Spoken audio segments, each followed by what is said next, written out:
તંત્રનો એક જ અમલ કે ખાડામાં ભલે મળો પણ હેલ્મેટનો દંડ જરૂરથી ભરો.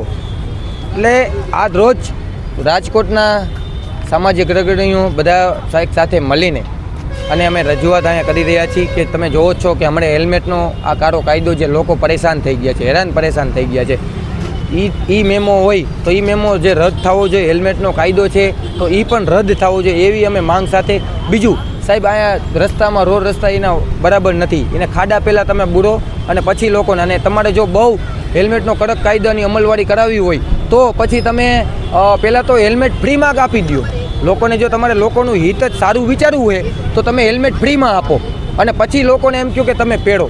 હવે એક તો તમે બિચારા લોકો નાના માણસ હોય હેરાન કરે, હવે એ મેમો નહીં બધું હોય, એટલે એવું બધું રદ થવું જોઈએ. અમે માંગ કરી રહ્યા છીએ. વરસાદમાં લોકો હેલ્મેટ પહેરે, ચશ્મા પહેરે નંબરવાળા, કે પછી રેનકોટ પહેરે, શું પહેરે? એટલે અમે કાંઈ જોકર નથી, પણ આવા કાયદા નાખીને અમલવારી કડક કરાવીને અમને જોકર બનાવી દીધા છે સરકારે.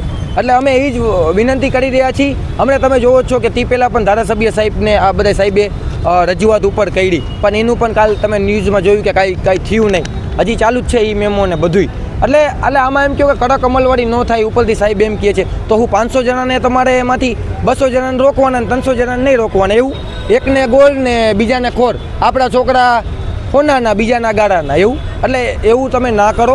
અને બધાને જે પબ્લિક આટલા બિચારા લોકો, હજારો લોકો એમ કહી રહ્યા છે કે હેલ્મેટનો કાયદો અમને પસંદ નથી, તો સરકાર અમારી રાજા કહેવાય. એટલે અમારે એને કહેવું જોઈએ કે સાહેબ તમે આ બધાનું લોકો એક મત છે તો તમે આની ઉપર કડક નિર્ણય તમે લ્યો સારો એમ.